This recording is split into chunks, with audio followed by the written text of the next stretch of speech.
Приветствую вас! Сегодня наше занятие будет посвящено итальянскому рисунку. Это техника 3 карандашей: черного угля, белого мела, и третий цвет – это рыжий, телесный или коричневый оттенок мелка или карандаша. То может быть сангина, сепия, соус, все, что у вас есть, либо пастель, но это сухие материалы. Рисовать мы будем на крафт-бумаге. Рисунок белки из предыдущего мастер-класса в технике итальянский рисунок.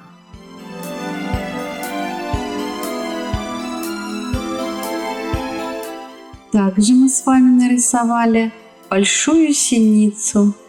А сегодня мы будем рисовать с вами зайца-русака. Располагаем наш альбом вертикально.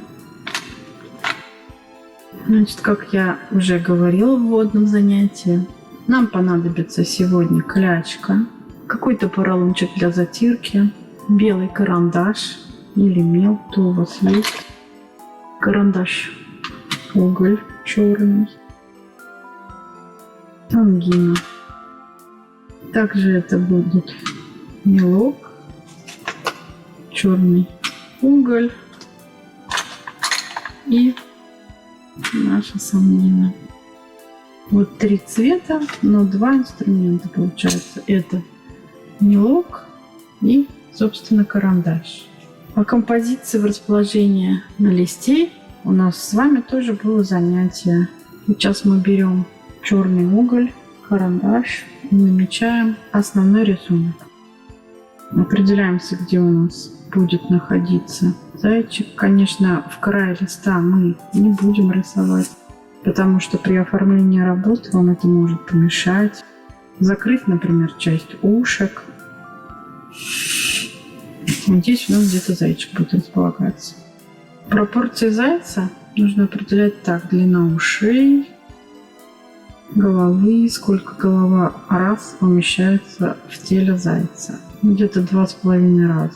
Ну, еще длина ушей.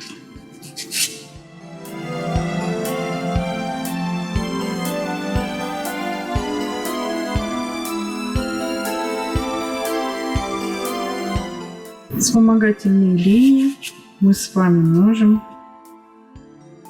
убрать после того, как мы наметим рисунок.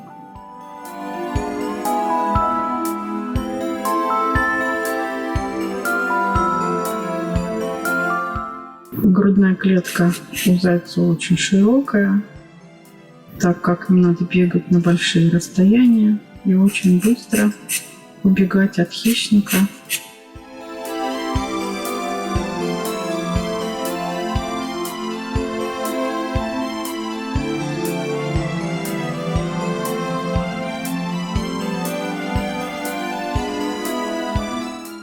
В фильме звучит авторская музыка нашей семьи.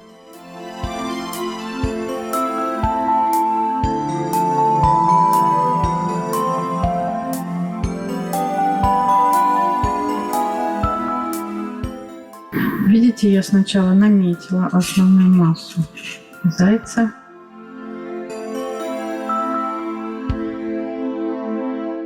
Вот у него лапки.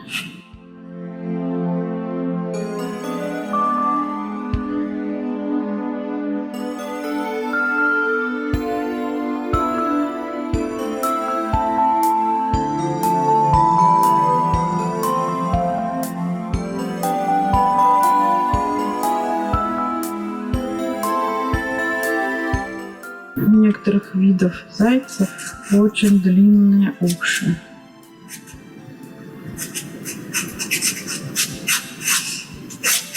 Чтобы, видимо, хорошо слышать на большом расстоянии. И глаза как бы на выкате, чтобы боковым зрением успевать увидеть хищника.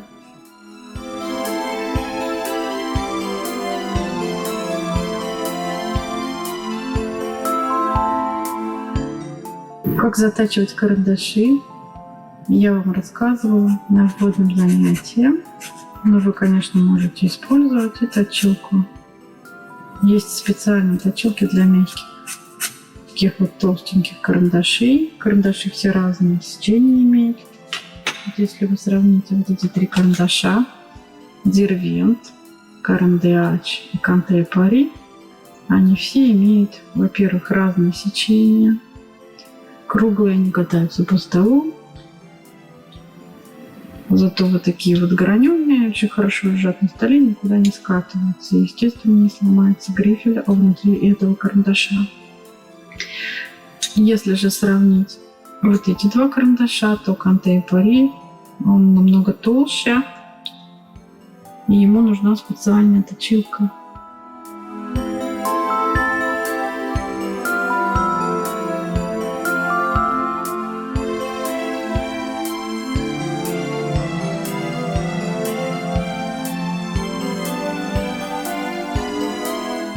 Можно сразу же наметить, где блики у глаз зайца.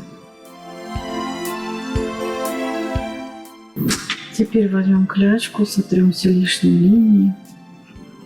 Клячка очень хорошо убирает мягкий материал, но у меня практически лишних линий нет.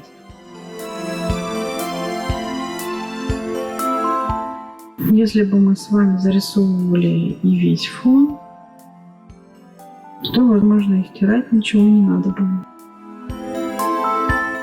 Начнем со среднего тона. Берем наш рыжий карандаш или коричневый, какой у вас есть, и начинаем прорабатывать. Где-то можно оставлять бумагу, какие-то детали. Это тоновой рисунок.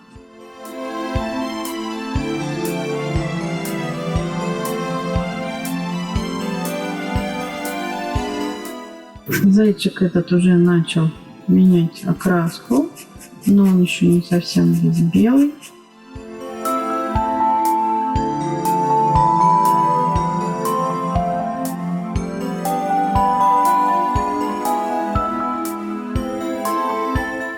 Немножко уточним нос. Носик чуть пониже.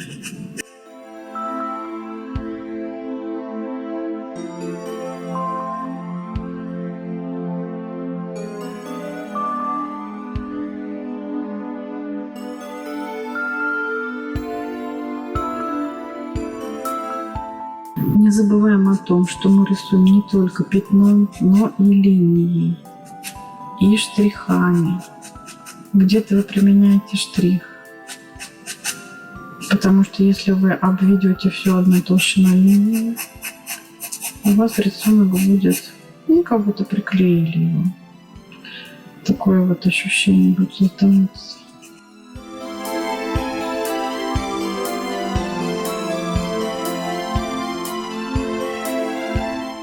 Видите, при наложении угля или черного, да, карандаша у нас цвет рыжего оттенка меняется на более темно-коричневый. Это тоже хорошо применять в нашем рисуночке. Глаз я пока не трогаю, хотя он темный, он должен быть. И с цветом я пока не работаю. Я пока прокладываю тени, полутени. Видите, я штрихами начала работать.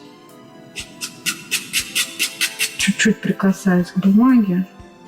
Начинаете легко, потом чуть-чуть нажимаете на бумагу, отпускаете.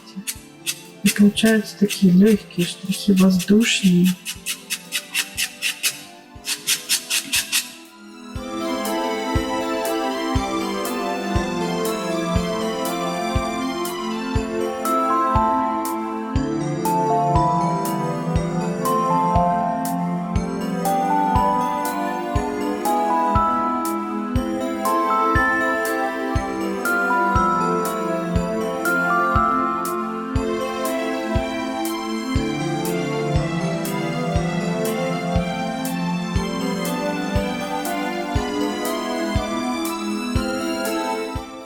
Здесь мы лепим.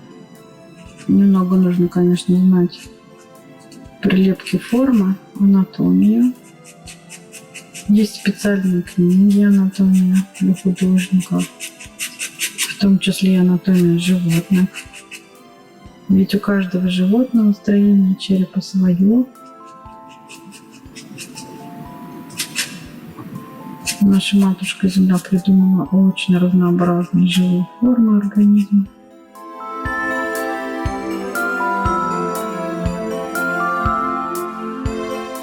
И так вот штришочками где-то помягче, где-то подчеркнем.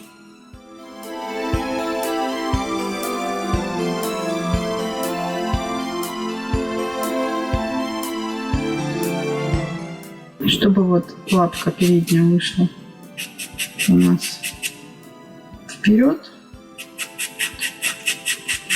мы чуть добавим тон здесь.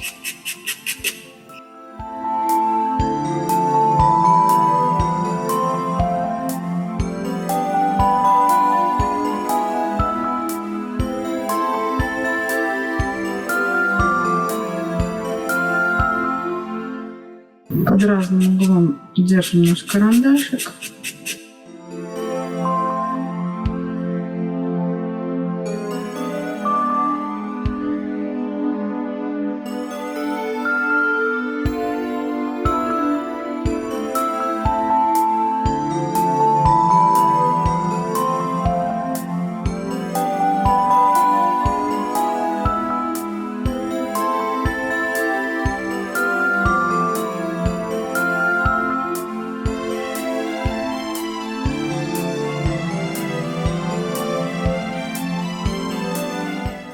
Теперь возьмем черный уголь, карандаш. И начинаем добавлять кое-где тени. Все время сравниваем. Самое темное — это у нас нос, глаз и ухо. Здесь прям вообще очень черный. И дальше идет, растворяясь немного.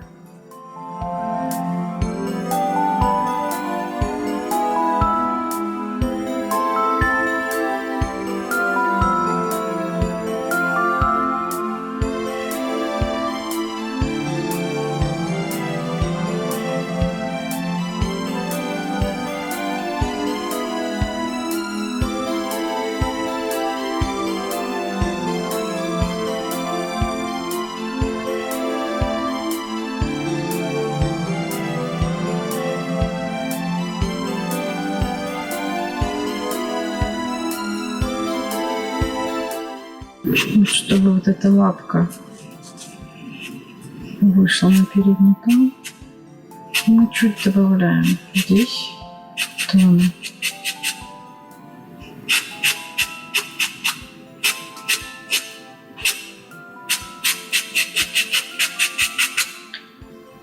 Вообще, если вы будете четко понимать, где у вас свет, а где тень, что бы вы ни рисовали, какие бы полтона, как бы вы там не ошиблись у них, у вас работа будет все равно смотреться выигрышно.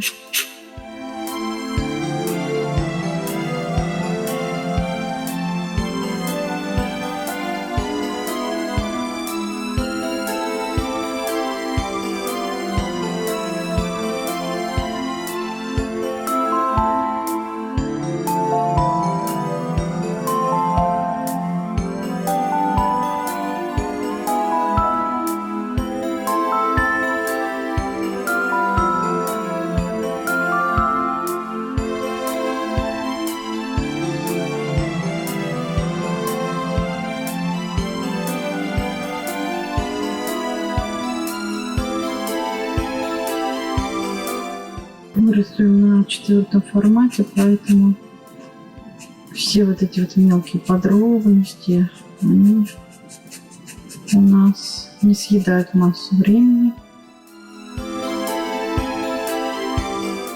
И мы, в принципе, быстрее справимся с заданием.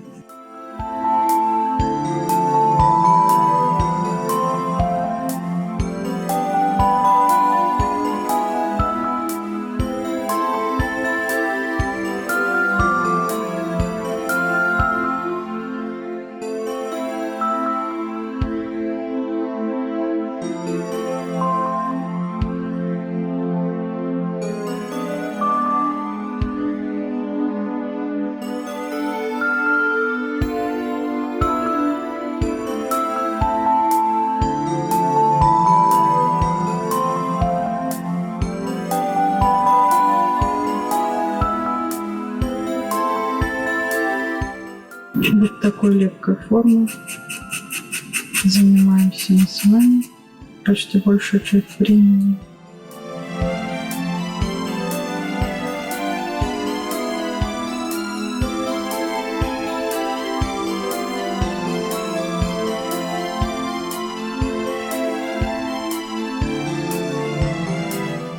Можно нарисовать какие-то травинки, которые находятся вокруг зайки.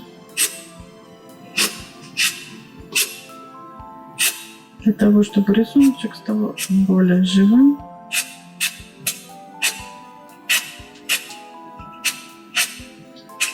Тут уже характер линии может быть совершенно другой. Главное, чтобы работа интересно смотрелась.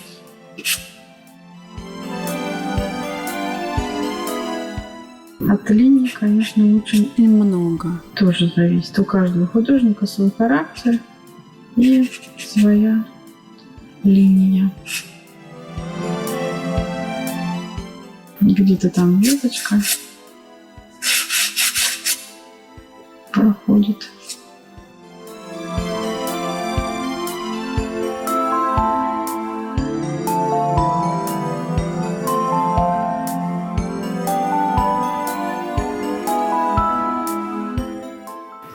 Вот и там вторая ветка идет.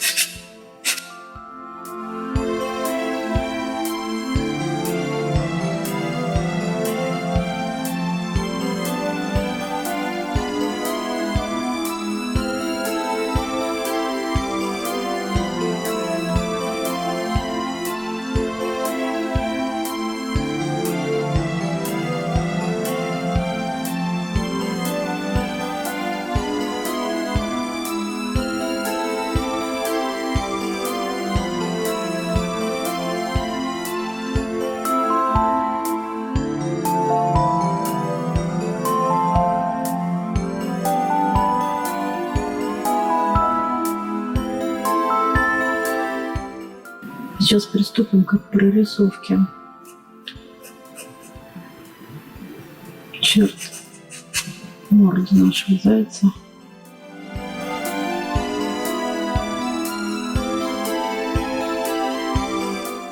Глазик.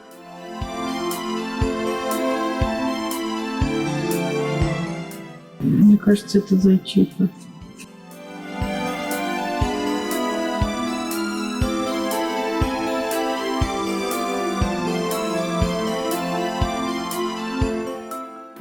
У каждого карандаша, у каждой бумаги есть свой предел. Нужно почувствовать предел, не переборщить там, где не нужно. Ну и где нужно, чтобы было у нас темненькое, да?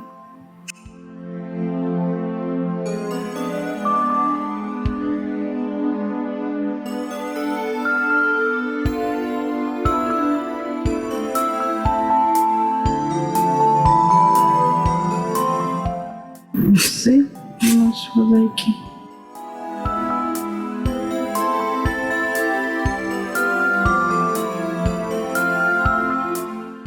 Теперь приступаем к белому.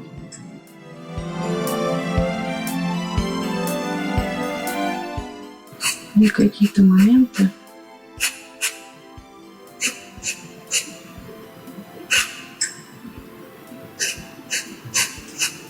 мы начинаем проявлять. Если бы вы начали с белого, это такой тоже вариант может быть. Если вам проще сначала рисовать свет, а потом уже тень. Все художники выбирают для себя разные варианты.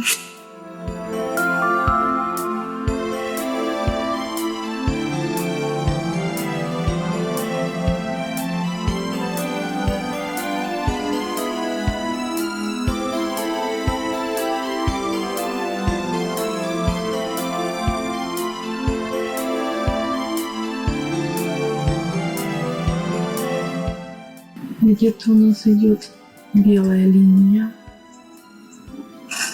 наравне с черной. Очень хорошо работает.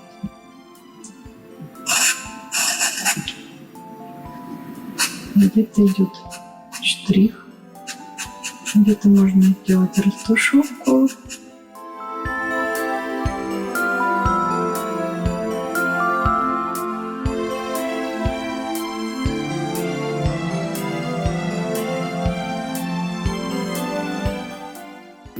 Видите, начинает оживляться наш рисунок.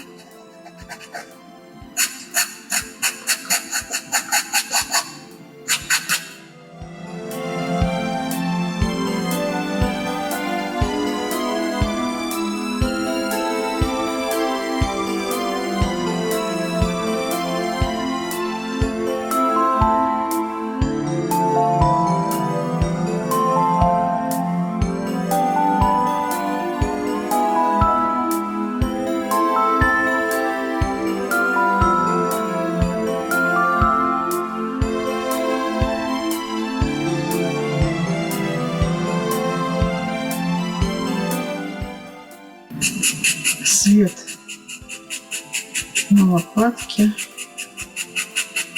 на груди зайчика.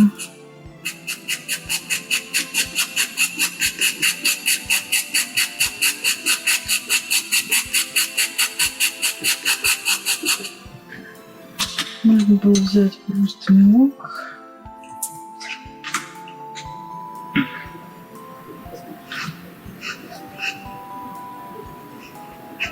Кстати, мелок более ярко рисует, чем карандаш на этой бумаге. Ну, еще зависит от того, какой у вас мелок. Ну, вот где глазки, там сложно рисовать мелком, потому что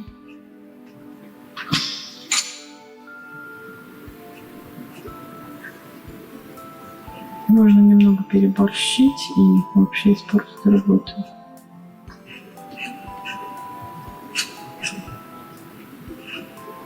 Но вот где большие плоскости, там, конечно, лучше применять мелок. Даже можно цельно так рисовать. Вот. Слегка прикасаясь. Получается, форма лепится за счет вот этих вот нежных соприкосновений с бумагой.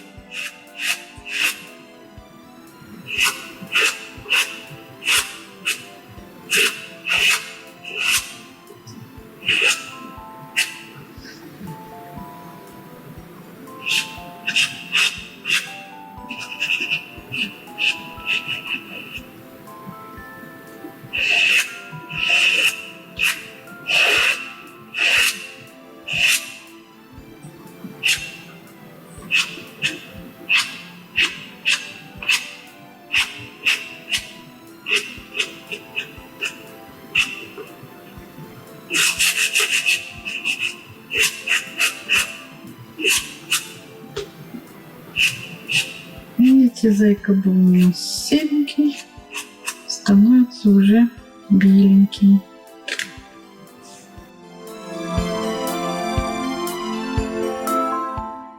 Здесь лапки у нас более освещены.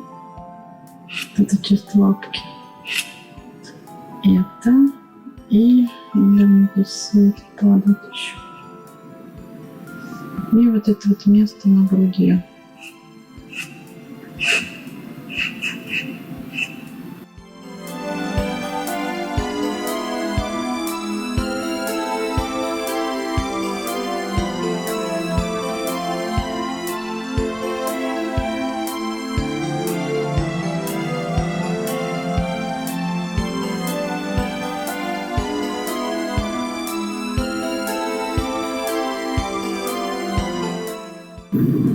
Как бы нащупываем эту форму.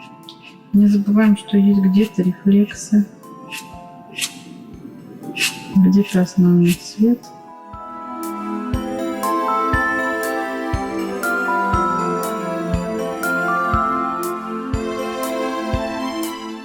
А где-то будет работать сама бумага. Белые всплески могут присутствовать и где-то в траве в нашей, что добавит больше игры в нашем рисунке.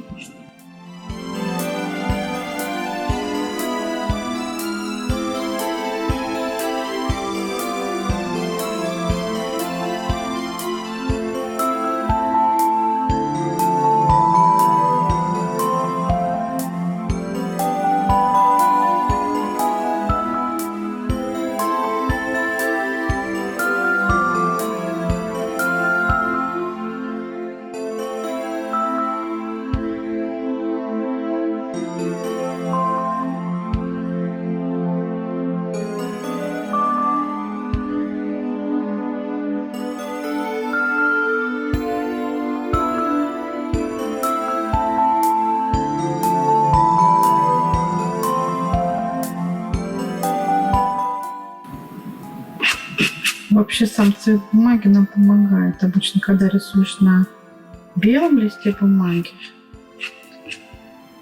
даже иногда бывает страшновато что-то испортить. А серый цвет бумаги обобщает все, что мы рисуем.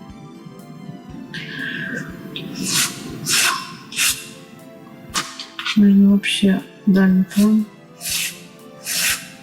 прорисовать более темный.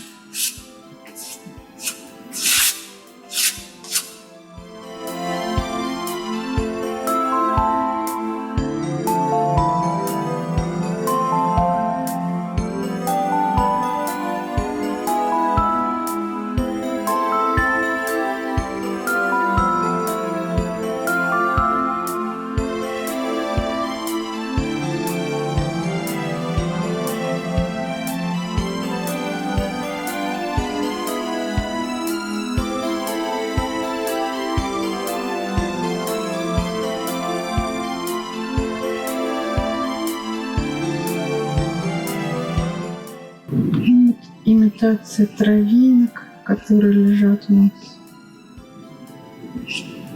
на лесной опушке, на которой зайка сидит. Главное, чтобы они были не одинаковыми.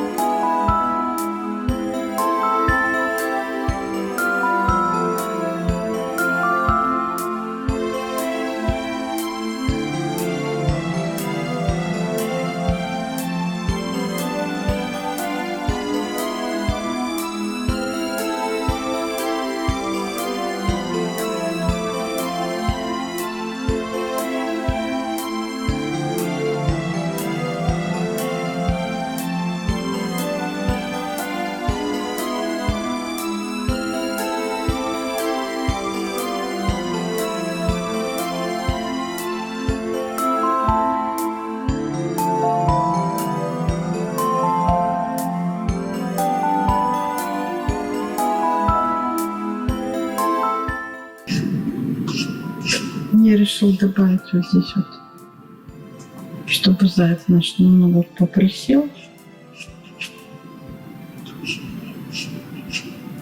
Где-то по касанию посмотрим.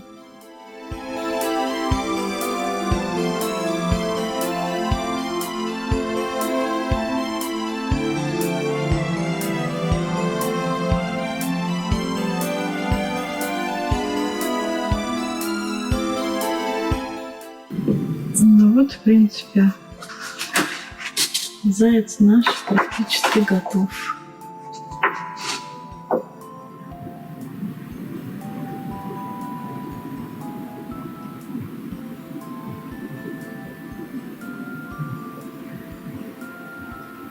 Мне очень нравится работать в 3 цветах. Получается очень интересная работа.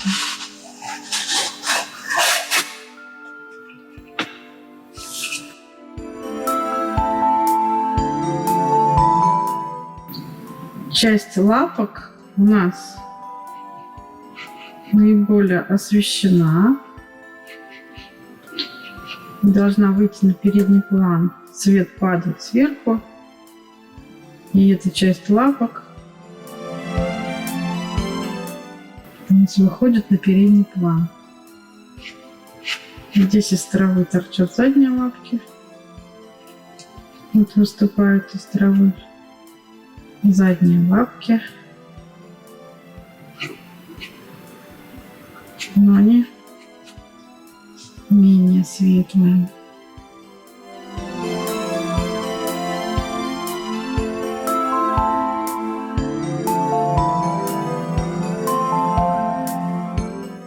Здесь можно шерстку прорисовать.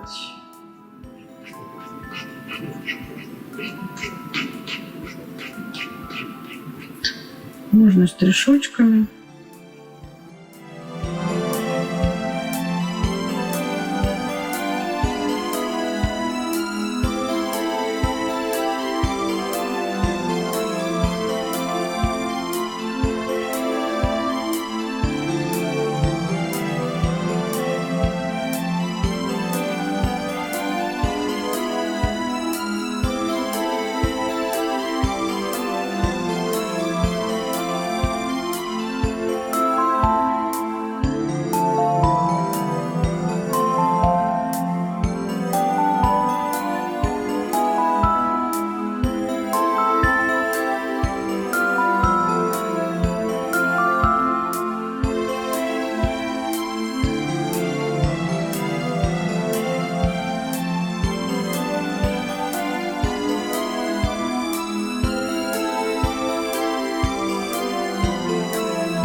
Можно поработать еще с травинками.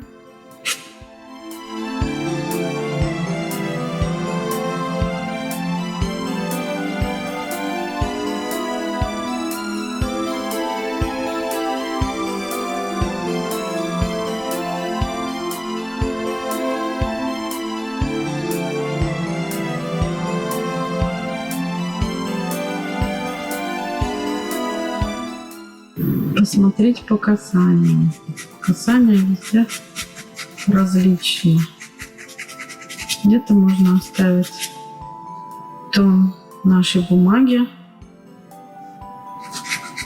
где-то добавить тона.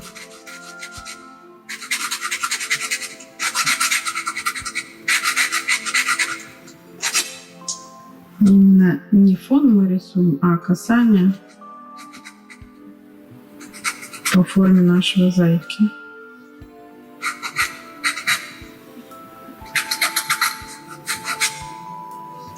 Все время сравнивайте самое темное,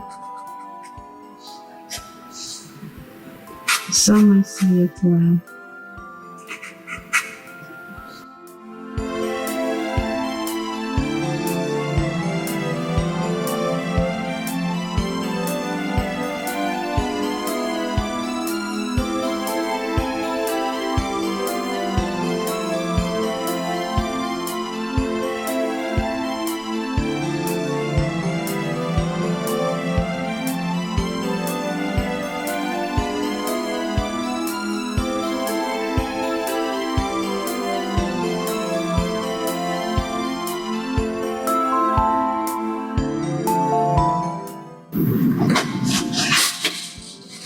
Ну вот наш зайка здесь немного более цельный стал, можно чуть-чуть смазать.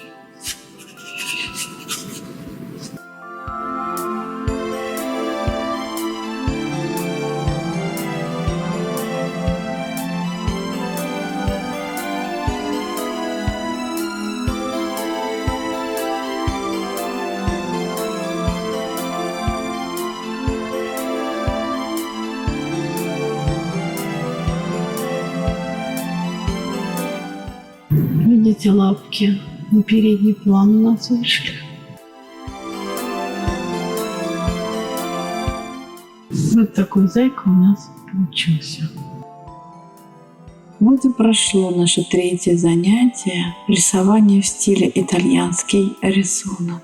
Если мастер-класс вам понравился, ставьте лайк, пишите свои комментарии, подписывайтесь, если вы еще этого не сделали, чтобы не пропустить следующие наши занятия. До встречи, друзья, в творческой студии Елены Тюриной.